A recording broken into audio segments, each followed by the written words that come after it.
I apologize in advance for the level of purely distilled passive rage that is probably going to be coursing through this video, but also kind of not really at all, because the sheer injustice of this matter.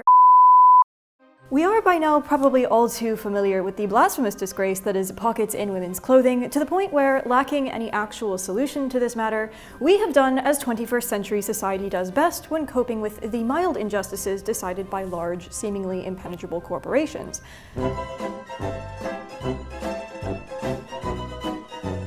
With hashtag relatable memes. But women's pockets weren't always this way. In fact, women's pockets were once upon a time so vast that such things as books, loaves of bread, clothing and accessories, and even live chickens could be merrily carried about one's day. And I thought, before we let that one viral poem about pockets for some reason being banned because sedition or something actually takes any root of truth in any of our perceptions of the past, we would take this fine day to explore the development of pockets in women's clothing and all of the vast spatial luxury we were once upon a time afforded.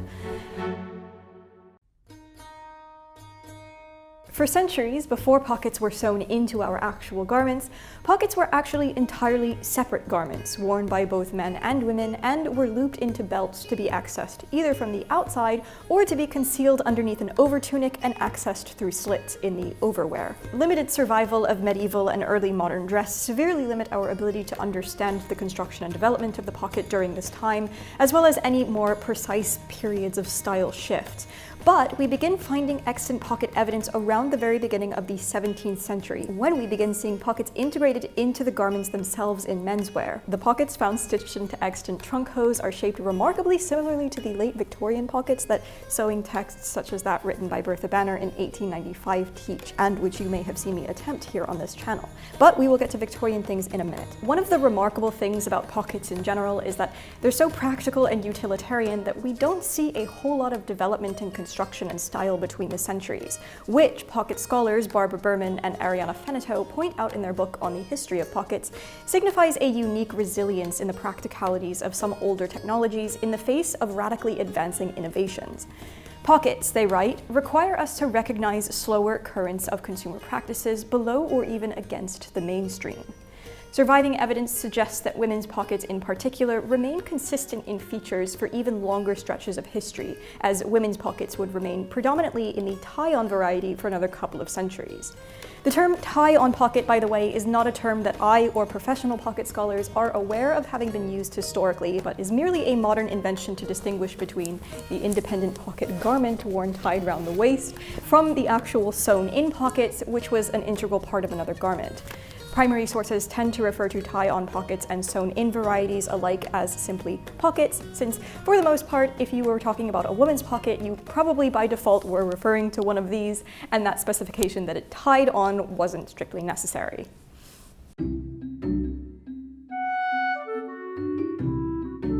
It is always worth being wary of the selection of garments that survive the tests of time, and questioning why those particular garments have survived. But the sample of surviving pockets that we are able to study today already capture a vast range of techniques and materials from their construction.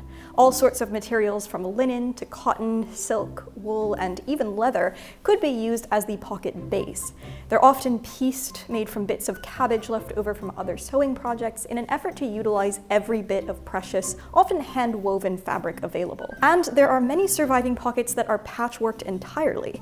Pockets could be plain and utilitarian or embroidered, whether by the wearer herself with personal motifs or initials, or with sumptuous silk embroidery. Pockets could be bound or French seamed, could open horizontally or vertically, all these features and decorations according to the wearer's personal preferences, which makes the pocket a particularly intriguing item of fashion. As they weren't always seen, there wasn't, in most cases, pressure for them to adhere to very specific designs according to fashion and to change them out according to the season, which is perhaps another reason why we don't see much of a shift in their functional design throughout much of history. A pocket is a personal item worn next to the body and often out of sight, and perhaps most importantly, is representative of a material autonomy that many women, for much of history, were not able to partake in. The items kept in a pocket, however, were personal, concealed, and uncontrolled by anyone but the wearer. There is a certain democraticness about a pocket. Requiring very little fabric and only a needle and thread and minimal amount of time and effort to create, pockets were accessible and worn by members of all social classes and professions to accompany all sorts of people in all manners of day-to-day activities. And being such personal garments containing personal items worn close to the body and handled frequently, unlike a lot of the pretty high-fashion occasion garments that survive in profusion to us today, pockets provide excellent deductive glimpses into the personal lives of the real people who wore them. Wear and staining on the pocket can give us an idea of where the pocket has been worn, how it was used, and roughly what was kept in them. This particular pocket, for example, shows significant wear to the embroidery on the upper right half, as well as wear to the right side of the slit binding and distortion to the left, suggesting that this pocket was likely worn on the left-hand side of the body to be accessed by the left hand. We can also sometimes deduce something of a person's employment through depictions of pockets in surviving imagery. Evidence shows pockets having been worn both underneath and on the outside of clothing, but those who wear their pockets exposed either are very bold, or more practically are merchants, sellers, or people needing regular access to their pockets, such as to regularly collect and dispense money. This isn't practically the most desirable wearing position for pockets, considering how easy it was for the more nefariously minded passerby to sneak a thieving hand in or to cut the pocket loose altogether. The Old Bailey proceedings, which archive London's criminal court records between 1674 and 1913, have over 4,000 pages of records concerning pocket-related criminal activity just in London alone, making pockets quite the evident target. So the size and visibility of the pocket substantially increases the wearer's susceptibility to theft. There is so much delicious pocket theory to be explored, but we are getting slightly carried away because we must take a moment to discuss the mid-18th century, or the brief sort of golden age for women's pockets, given that the fashionable silhouette now conveniently involved very wide hips. That is right, friends, this opportunity did not go unnoticed, for if you are thinking what the fashionable 18th century woman was thinking, yes, the pocket potential in these gowns is endless. Fashionable women of this period took full advantage. Skirts and petticoats of this time period were most commonly constructed in the apron front manner, where the front panels are slightly detached to be tied around the back of the waist over the rest of the skirt, which means there were conveniently left slits on either side of the skirt, perfect for accessing pockets worn underneath the sometimes vast hoops that were worn to structure the skirts. There was even a specific style of hoop known as the pocket hoop, which were two separate structures shaped often with whalebone and connected with tape ties around the waist, and which were, yes, basically giant pockets. These I don't think were as commonly worn amongst fashionable women as the hoop petticoats, at least not as many of them survive in actual material as well as in contemporary imagery. Just practically, I imagine these would actually be a bit too big and cumbersome. Imagine the weird balance forces that would happen if you had like an apple in your pocket and you had to bend over to do something. Mid-18th century stays also often feature small pockets right at the center top edge of the stomacher, perfect for storing small personal effects. Hoop petticoats and pocket hoops, though, are merely one relatively brief style of fashion which did not persist past the century and which were worn largely by the fashionable upper class due to their rather obvious spatial impracticality. For the most part, women during the 18th century continued the usual tie-on pocket tradition, which could still be quite roomy due to the general trend of fuller skirts constructed with lots of pleats and gathers, meaning that the bulk of a pocket would not interfere with the fashionable ideal of a slimmer silhouette.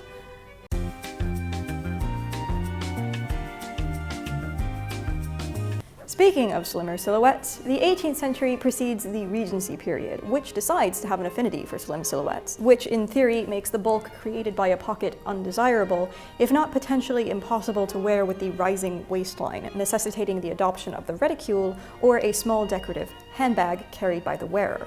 Right? Not necessarily.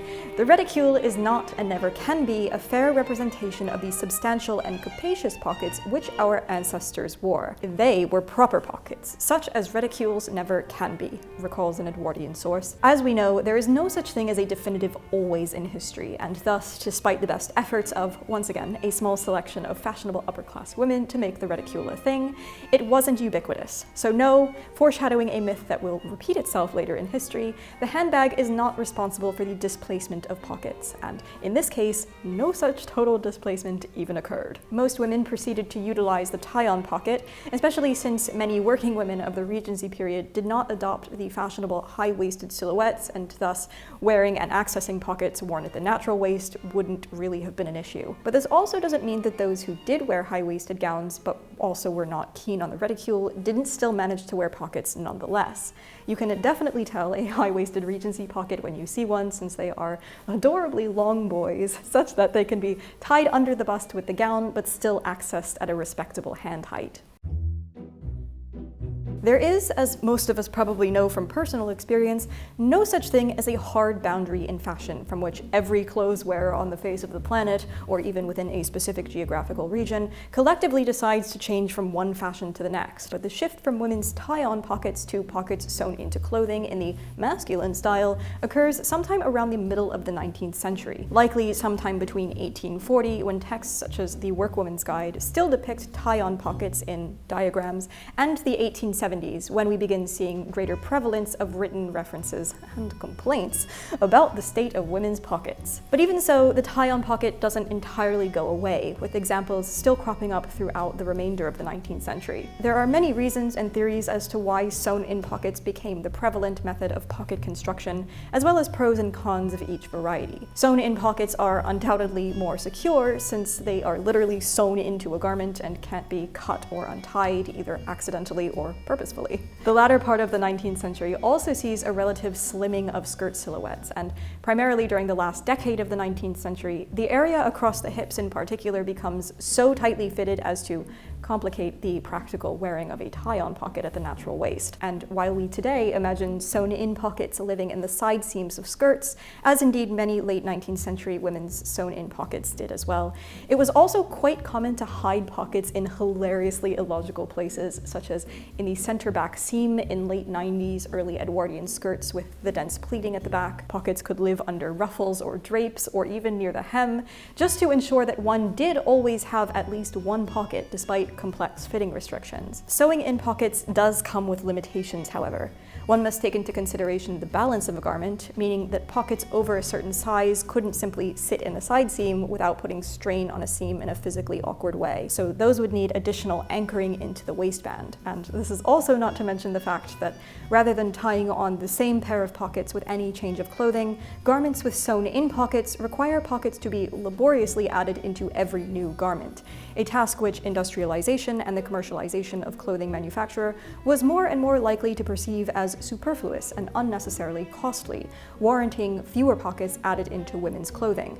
Seemingly, this is only a problem for women's clothing, still. Despite the astonishing number of passionate treatises on the degeneration of women's pockets that can be found in contemporary magazines from the latter half of the 19th century and into the early 20th century, the concern seems to be most prominently on the amount of pockets available to women in comparison to men, but not so much on the debate of size. The feminine system of pockets is wretchedly meager and deficient, and stands greatly in need of reform, quotes one 1897 article, literally entitled "A Plea for Pockets." But as we can see in extant garments surviving from these periods, as well as the instruction guides that tell us how these clothes were made, pockets of this period were still mind-bendingly large to our modern sensibilities, definitely large enough for phones, books, snacks, water bottles, etc. The issue of pocket equality becomes particularly entwined with the equality of women in general, and inevitably women's suffrage. After the third article that I read by Elizabeth Cady Stanton devoted specifically to the subject of pockets, you cannot convince me that she was not just as passionate about pocket inequality as she was about the vote.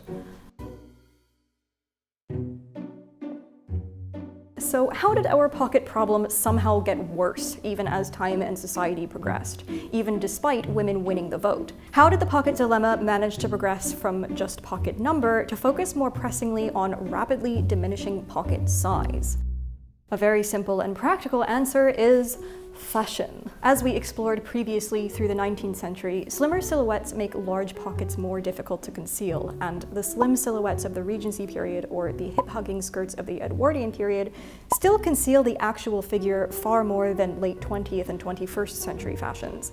Our skirts no longer are constructed in the apron front fashion that allows convenient slits to access pockets worn underneath, and we don't wear petticoats to conceal or even out any bulk created by carrying items in pockets. Many of us don't even wear skirts at all. But tight pants being tight still isn't a satisfactory explanation for the phenomenally widespread cultural acceptance of insufficient pockets in 21st century feminine clothing, since the absence of pockets in skirts, dresses, and coats made for the feminine market is still very real. Not to mention the fact that men's fashion throughout history has seen similar cycles into skin-tight fashion with no pocket insufficiency. True, the pockets in breeches of the skin-tight late 18th and early 19th century, if they did have pockets, were quite small. But pockets were still provided on the upper body, in the inside and outside of the coat and waistcoat. Where one option for pockets disappeared, this loss was compensated for elsewhere on the body, without the wearer being expected to purchase and use at greater risk of loss to personal property a tangential handbag. And of course, there's absolutely no explanation for the pinnacle of insulting blasphemy that is the existence of the fake pocket. Instead, people wearing feminine clothing in the 21st century are instructed that in order to be fashionable, our natural bodies must be a particular shape, and fashion forbid we obscure that even just enough to be able to store a mobile phone. So you see, dear viewer, all this time we have been quietly permitting society to convince us that in discarding the tortuously repressive corset, we in the 21st century have definitively thwarted the patriarchal hold over female liberty once and for all, while in actuality our material freedom has been gradually snatched from right under our noses in the form of expensive jeans with fake pockets, requiring additionally expensive handbags. Do with that information what you will. Thanks so much for watching. As always, links to sources as well as recommendations for further reading on the subject of pockets are all linked down in the description box below as usual. Speaking of further reading, this video is in collaboration with Yale University Press, who are the publishers to one book I referenced quite heavily throughout my research for this video, The Pocket, A Hidden History of Women's Lives by Barbara Burman and Ariane Fennetaux. Yale University Press are very kindly giving away 2 free copies of this book if you are interested in giving it a read for yourself and learning some more about pockets. The link to enter the giveaway will be down in the description box below, along with everything else. Winners will be drawn 1 week from today on Saturday, the 17th of April, 2021 at 5 p.m. London time. Good luck!